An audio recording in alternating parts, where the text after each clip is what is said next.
Hello and welcome to our latest Food Waste Funder Circle pitch event, and I'll allow some time for folks to join us. My name is Alejandro Enamorado, a manager on the Capital Innovation and Engagement team here at ReFed, and it's great to see you all again for our 6th pitch event of the year, which we've now opened to the public. These events are hosted by the Food Waste Funder Circle, which is a network designed for private, public, and philanthropic funders interested in using their capital to solve food waste challenges.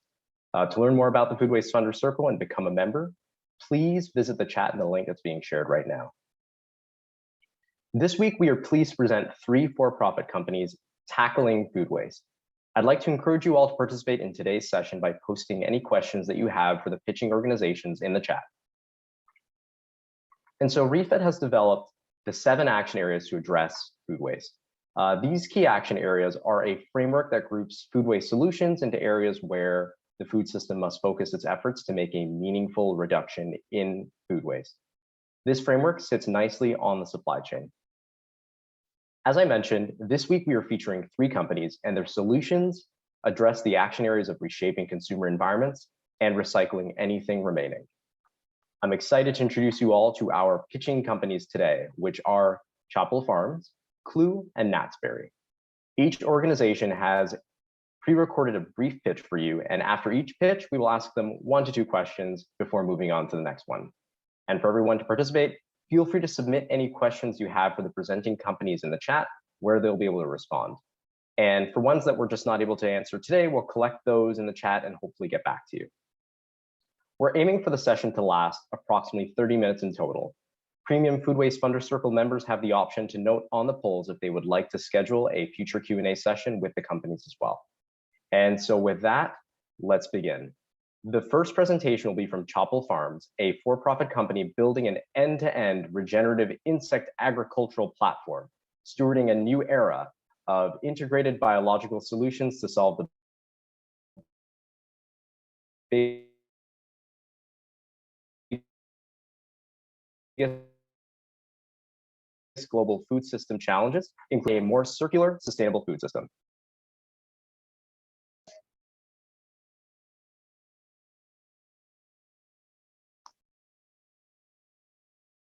Hello, my name is Pat Crowley, founder and CEO of Chapul Farms.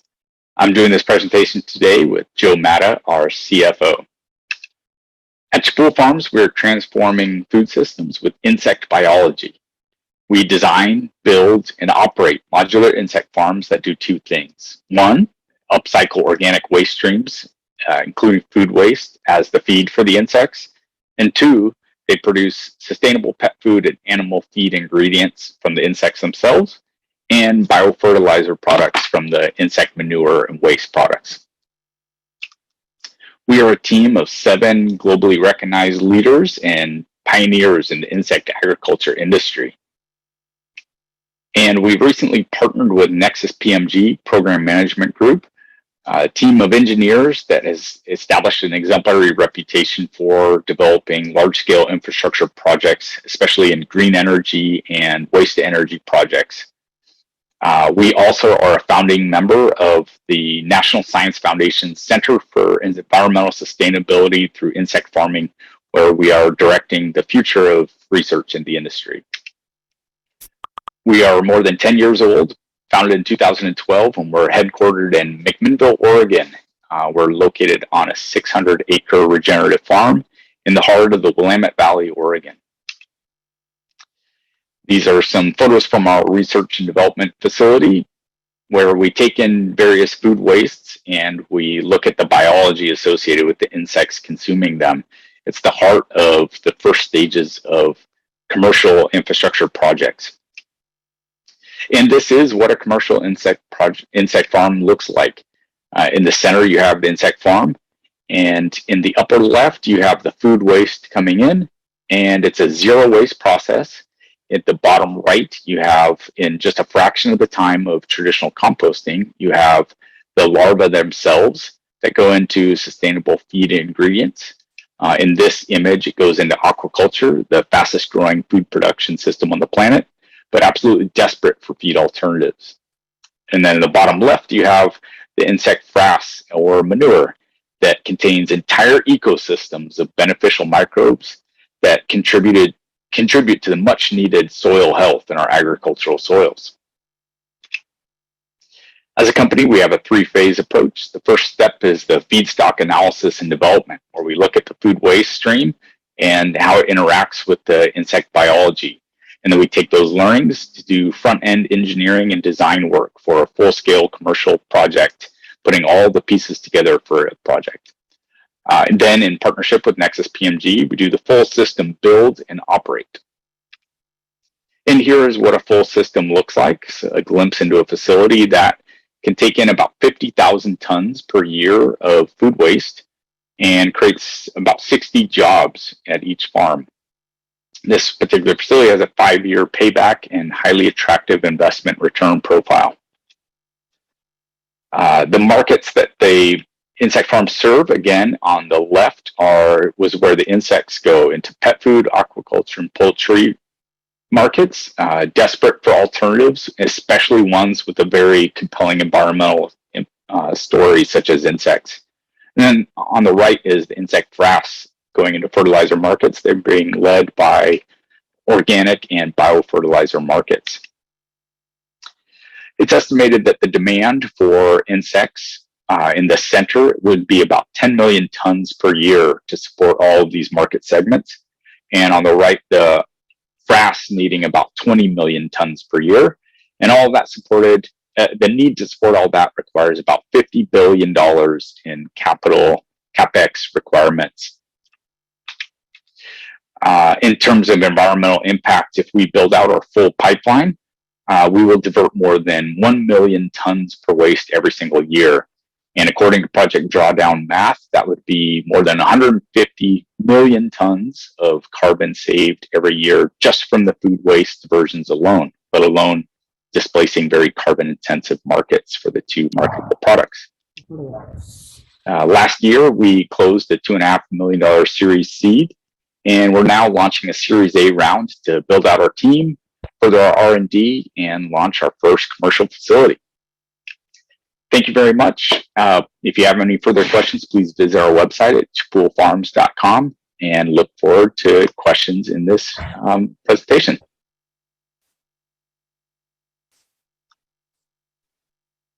Perfect. Thank you, Patrick, and the Chapul Farms team. We will now be playing the presentation from Clew, whose mission is to build consciousness between people, their resource use, and its effects on the environment. Their first tool that they're going to do to support this mission is a small countertop food waste recycling appliance that in about 1 hour processes any residential food waste item, which includes bones and fruit pits, into an 80% mass reduced and shelf-stable precursor to compost.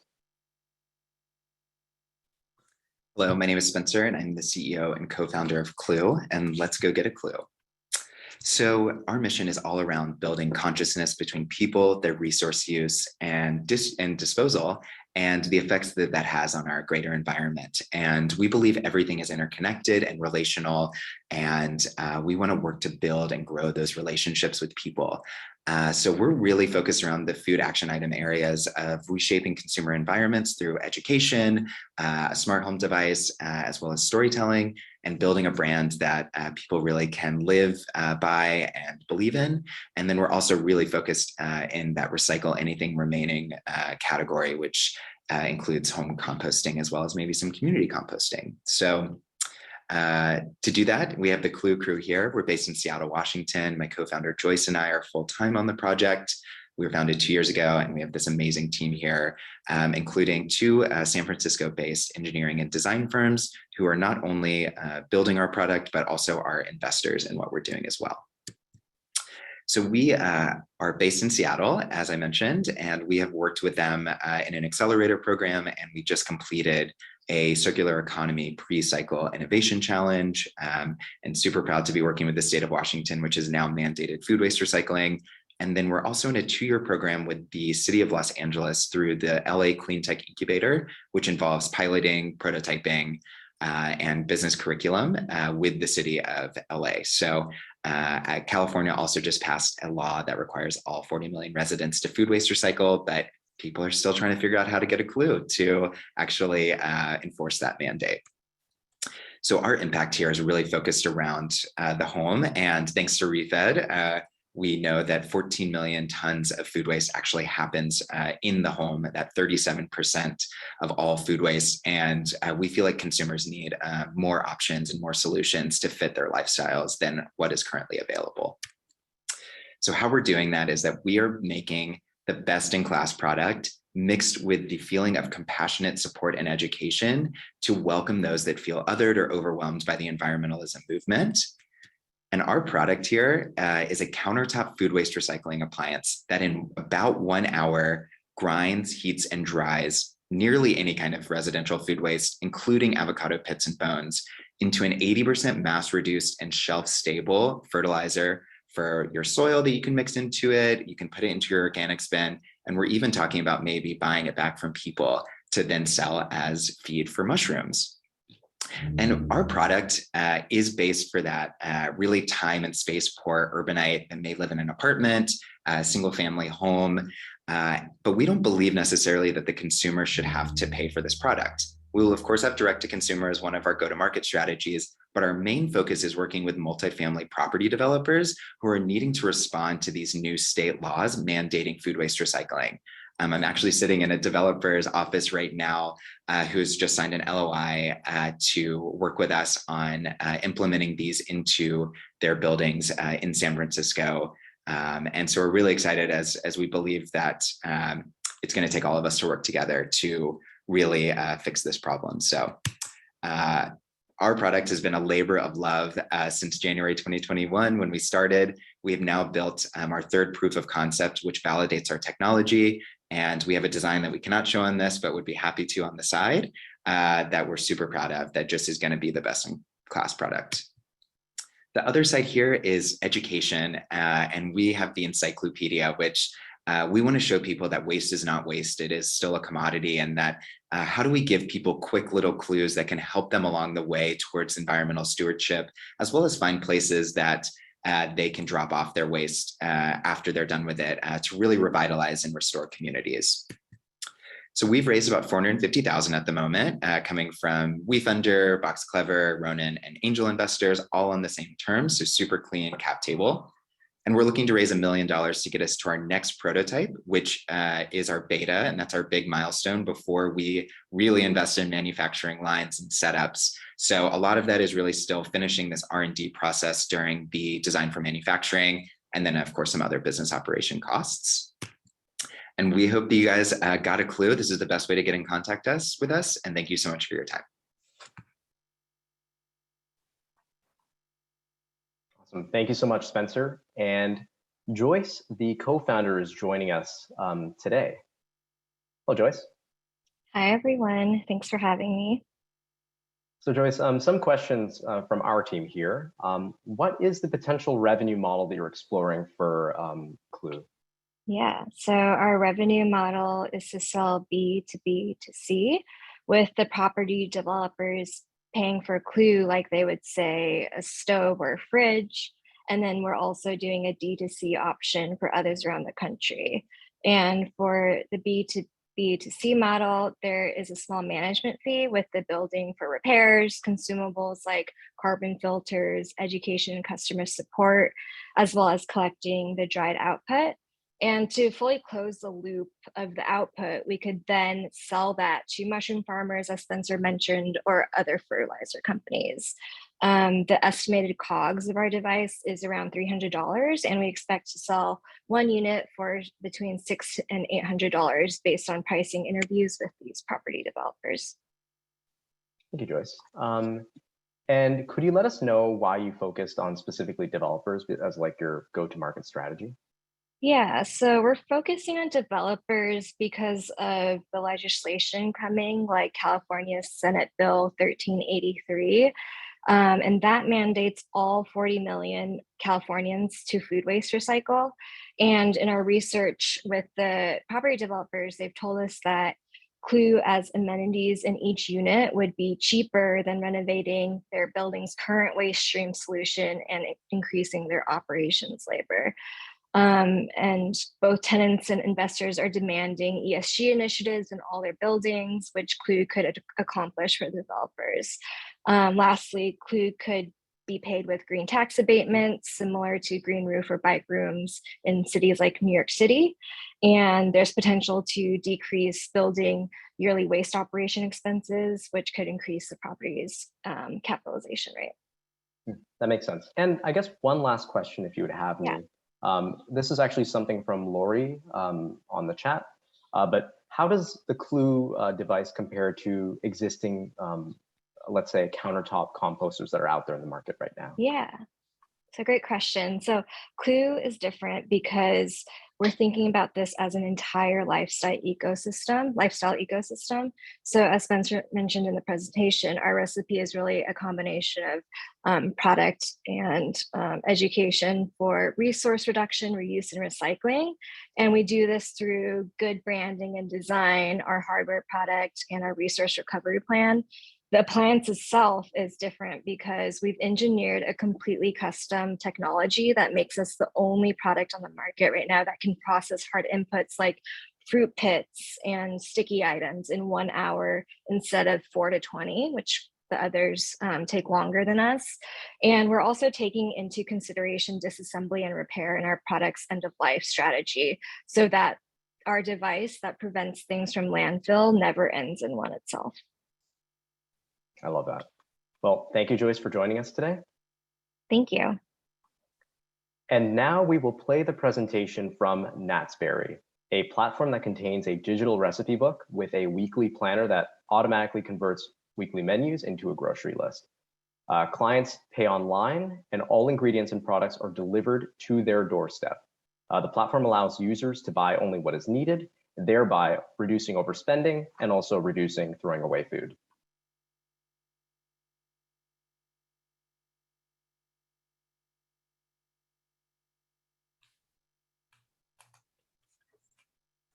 Good morning, my name is Natalia and I am the founder of Natsberry. Let's begin our presentation with some overwhelming food waste facts. Each US citizen generates 238 pounds of food waste per year. That's $1,800 per year. Households are the major contributors to food waste, which are food spoilage, overbuying, overpreparing, and poor planning. What is the problem? Overspending on food, over-preparing food, poor meal planning, no existing end-to-end online food solution for meal planning. People spend considerable amount of time thinking what to eat. Shopping for groceries is time-consuming. There's a lot of people in food insecurity, people that buy food without balancing their weekly intake. It's hard to keep up with grocery purchase for special diets, clinical diets, and ordinary diets. Unplanned stops to supermarkets or convenience stores to complete the forgotten or last-minute grocery purchase. Some people don't have access to grocery stores, such as distance, impaired individuals, or transportation cost. Technology is part of the solution. Who doesn't believe in it or use it nowadays? Natsberry is a digital recipe cookbook with a weekly planner that helps you choose, buy, and prepare an entire week of meals. You can buy and prepare only what you need. Your weekly menu is converted into a grocery list that you can pay online in less than 1 minute. You can have items delivered to your doorstep or program your store pickup through our partners.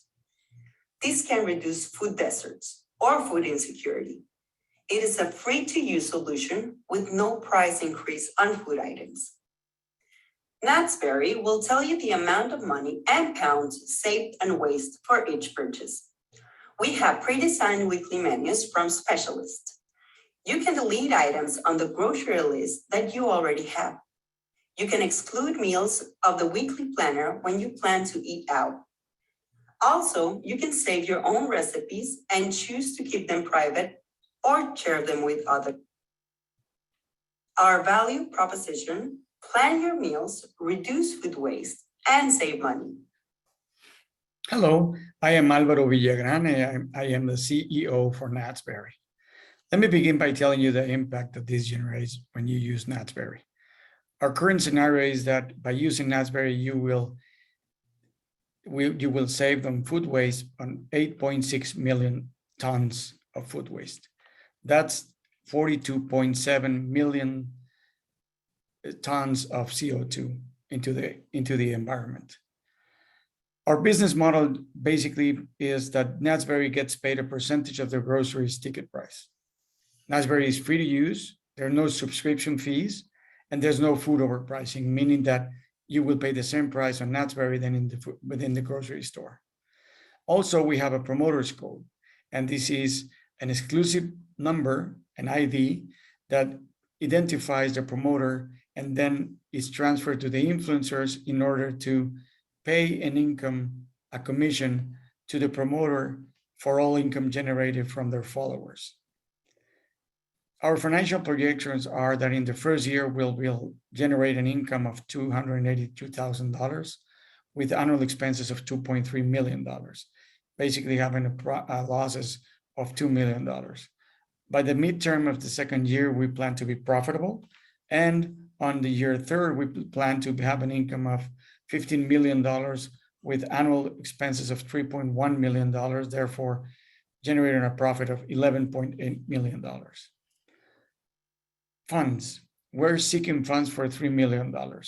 This could be equity, grants, or financing. This will enable Natsberry to basically work for the next 36 months. And the use of funds will be basically marketing for $1.2 million and operating costs for $1.2 million, and therefore granting the opportunity to expand our operations. Our current status and accomplishments is that it is a fully finished and functional usable application. We have invested $1.8 million. We were funded in 2016, and there is no major software programming needed. We are under contract with Soriana. It's a grocery store nationwide in Mexico, and we're currently delivering.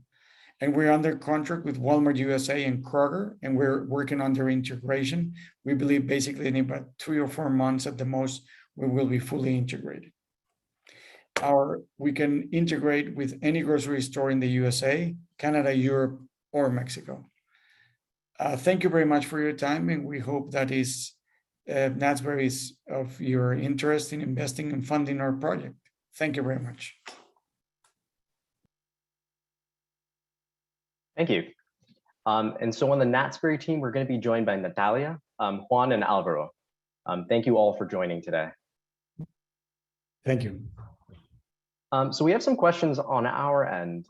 Could you clarify who's going to be paying that percentage of the grocery ticket price, I guess, for your revenue model? Hi, retailers are paying for it. Percentage range between 3 and 15%. Our financial projections are presented with a 3% commission. In Mexico, we charge 5% of the grocery ticket price. Okay, that makes sense. And I guess when you're selling this tool to grocers and retailers, what kind of value are retailers getting by joining this platform? A considerable increase in average ticket prices due to a whole week of planned groceries.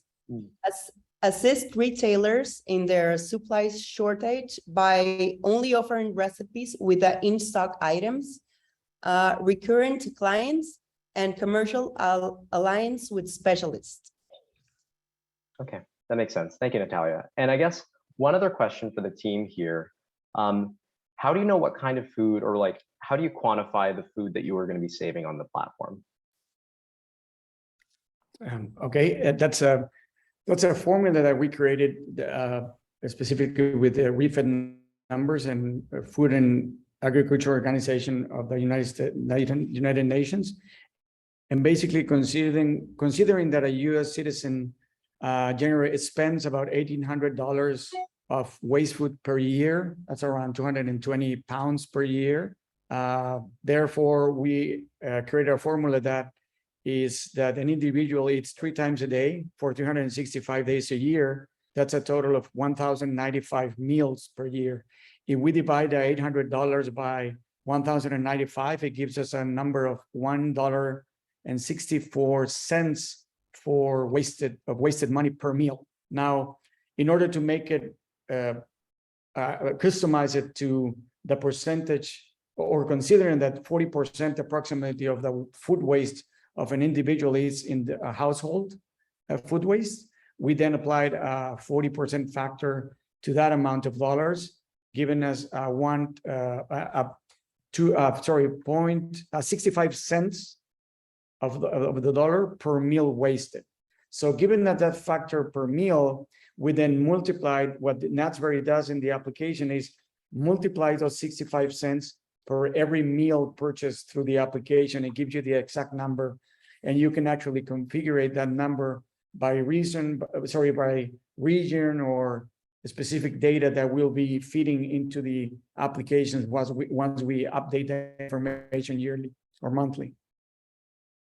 Okay, thank you so much, Natsberry team. It was a pleasure to have you here today. And now we'd just like to move on to say thank you all for these excellent pitches, and thank you everyone who joined us today. You can reach out to these companies directly using the contact information from our regular deal flow report if you are a member of the Food Waste Funder Circle. And of course, there's still some questions in the chat, so feel free to respond to them, companies that are still on the line. Please also let us know if you'd like us to facilitate any sort of introductions. Chapul Farms, unfortunately, was not able to join us today in person, so if you have any questions for them, also feel free to reach out. And so what's going to show up on your screen is going to be a poll. So please answer the poll so that we can facilitate any sort of introductions that we could have for you. And so while you're answering that, our next pitch event will be on June 16th, and that will feature pitches from the upcycling companies, Candid, Kazoo, Waju, Trove Market, and Superfrau. After this next pitch event on the 16th, we'll be taking a summer break and moving to a quarterly pitch event format starting in September. And so if you have any feedback on our session today, please email my colleague Sarah at sarah.munger@refed.org. We're still in our first year of hosting these sessions, and we're welcome to any sort of insights or suggestions that you have to try to provide more value to the audience here. And you can see there's a thing going to be showing up in the moment. And so we are looking forward to seeing you all at our next pitch event. Have a great rest of your week.